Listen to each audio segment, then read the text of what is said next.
Hey guys, my name is Mikey, and you probably clicked on this video because it talked about the MacBook Pro with the Touch Bar. So what we're going to talk about today is the 2017 MacBook Pro, what's going to change. We're also going to talk about the good things and the bad things about the 2016 MacBook Pro, and if you should still buy it now, and if you should buy it after the 2017 MacBook Pro comes out at a discounted price. I use my MacBook Pro every single day for school, for web browsing, and also for video and photo editing. Every single day, without a doubt, I use my MacBook Pro once every day. So I have a huge opinion, a lot of good things to say and a lot of bad things to say. So we're going to get into it and just talk about everything. And you can decide for yourself if you want to buy this MacBook Pro or if you want to wait or get an older one. So we're going to get straight into it.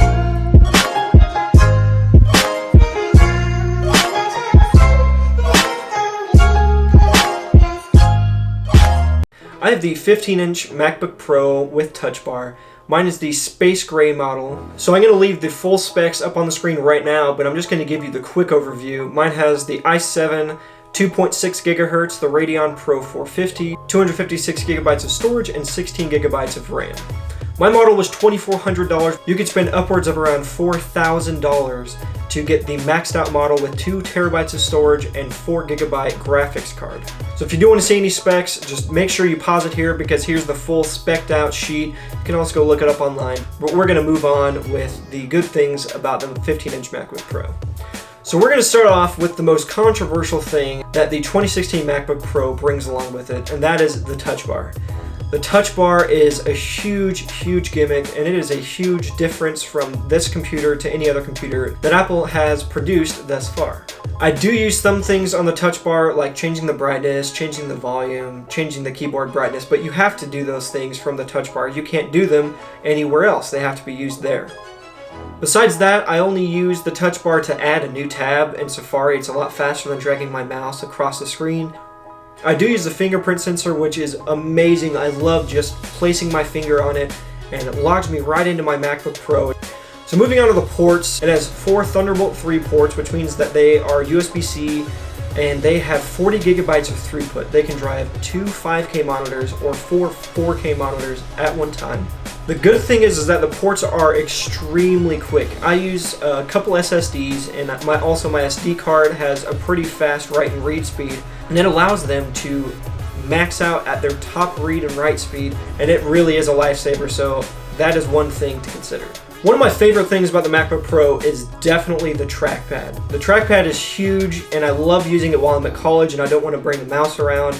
I can do tons of gestures. I like to swipe between apps with 3 fingers, so that is really handy to be able to do that across a ginormous trackpad. I also like Force Touch. I like to click down and push through the trackpad to pull up things such as pictures on Instagram or pull up videos on Facebook, so that way I can grab sound and see if I really want to go watch it or if it's something that I don't want to see. Now it is huge. It is the size of my Nexus 6P, pretty much 2 iPhone 7s, but I haven't had a problem with it whenever I'm trying to type. The palm rejection is really amazing.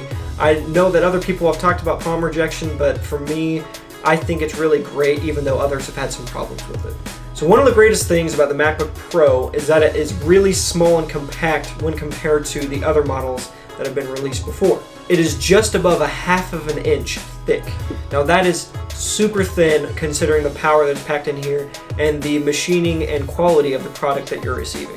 It weighs only 4 pounds, and that is really great whenever I put my MacBook Pro into my backpack or I want to carry it around in my hand into school or around the house. So being a college student, it really helps with the lighter weight and the thinner design, so that way I can get a smaller profile inside my backpack and it might not be as bulky, or if I want to carry it around, it won't be as big.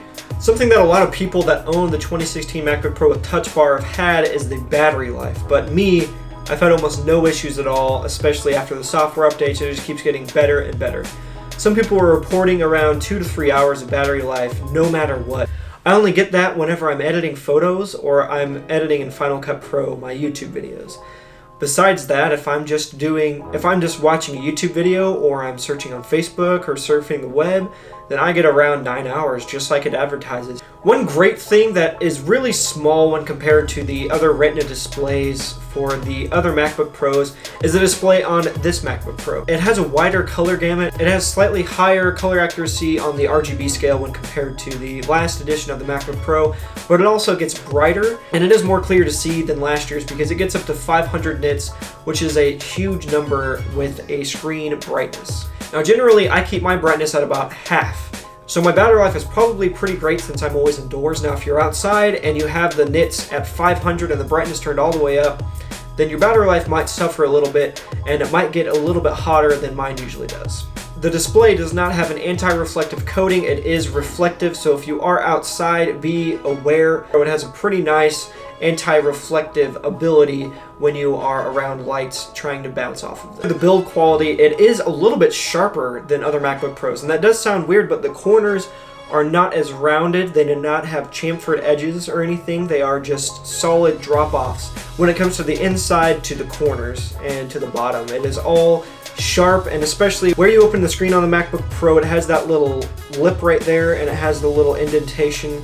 It is a really sharp on the corners, so be aware of that, but I think it's a really sleek and nice design when you take it into that sense, because generally your hands will not be touching that unless you are opening the lid, or will not be touching the edges unless you are typing. Other than that, the design is outstanding.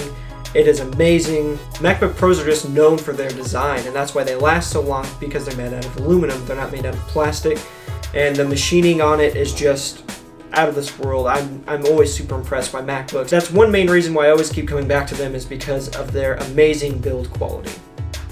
So the next thing is the keyboard, and this is also a little bit of a controversy when it comes to personal preference. For me, I love this keyboard. It gives me really nice tactile feedback, and unlike what other people say, I don't think it's that loud, and I think it sounds pretty good. Now, however, if you are in a library and you're typing away as fast as you can, you're trying to get that 5-page paper done while you're in college done ASAP, you might want to try and type really quietly, because if you're just going like normal in a library where it's super quiet and you're typing away as fast as you can, then you're probably going to be hitting the keys pretty hard and it's going to be really loud. So here's a test.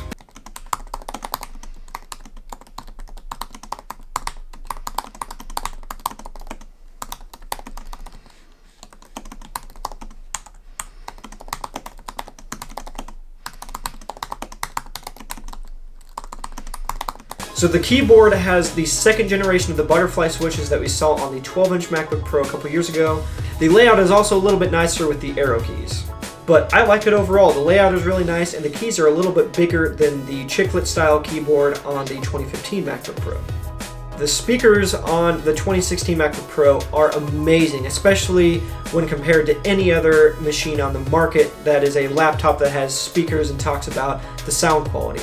And it has really nice highs, really nice lows, and has really good sound quality when coming out of the onboard speaker. Alright, so one thing that really hasn't changed that much when compared to the last generation of MacBooks is that the software is the same great Mac OS that it always has been.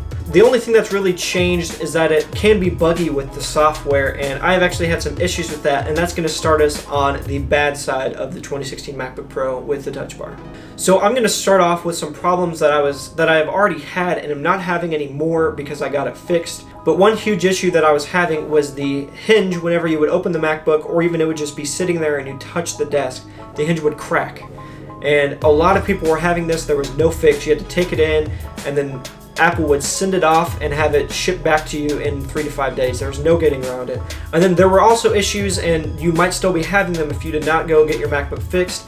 Your ports may have gone out if you did draw too much power because you were transferring files across and it did get really hot. Your ports might have gotten completely shot. I had 2 of mine gone. I couldn't even charge my MacBook through them, so I was down to 2 until I went and got it fixed. And the last problem that I was having personally that I went and got fixed, that I'm not having a problem with anymore, was the software. For some reason, I'm not sure what it was, and Apple, I'm not even sure if they know what it was, but my MacBook would completely freeze. I could not touch the touch bar, I could not type. However, the force touch on the trackpad would work, and you could hear it vibrate, but no sounds would come from it, nothing would happen. You would have to do a hard reset, hold down on the power button, push it again, and then it would start back up and it'd be just fine like nothing happened. And whenever it did that, for some reason it would deregister the Touch ID, so now I've not been having that problem anymore. Touch ID has been awesome. The software has been great. I haven't had to restart it, but those are the big issues that I've been having. Now the other things are minimal, and this is just kind of an opinion from other people and myself. So besides those things I already have fixed, there's not a whole lot of things wrong with this computer, but other people like to complain about them, such as the keyboard being too loud or the trackpad being too big and have bad palm rejection. But one major thing for me is the dongle life. So I have to carry around a USB-C to USB-A, a micro SD card adapter to USB-C, an SD reader to USB-C. Then I also have to carry around a micro USB to USB-C. So besides that, it's not a huge deal, and that's really the only major thing that's wrong with the MacBook Pro. So one other thing that is wrong is the price. The price is astronomical for what you're getting. Mine is $2,400, and I only get 256 gigs of storage and a pretty wimpy graphics card. Now the graphics card for Final Cut Pro is amazing. I could probably do 8K footage at hand. And then now we come to the new kind of up in the air stuff. So the 2017 refresh of the MacBook Pro is possibly going to come next week. And that's only 7 months after the 2016 MacBook Pro is released that the refresh will come out, which is insane. That is the fastest that Apple has ever pushed out a refresh for the MacBook Pro.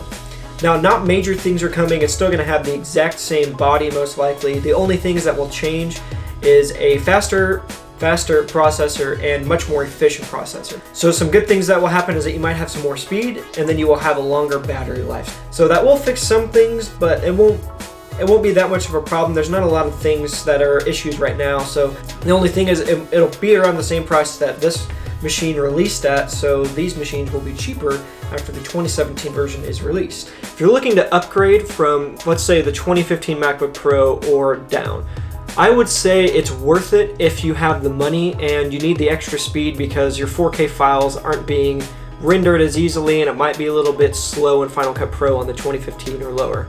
I would definitely recommend getting this one if you're on a little bit of a budget, or waiting for the 2017 because it's going to be just as expensive as this MacBook Pro was, but it's going to have a little bit better battery life management, and then it will also have a little bit more speed, so you might be able to have it a little bit longer, so that's better in the long run.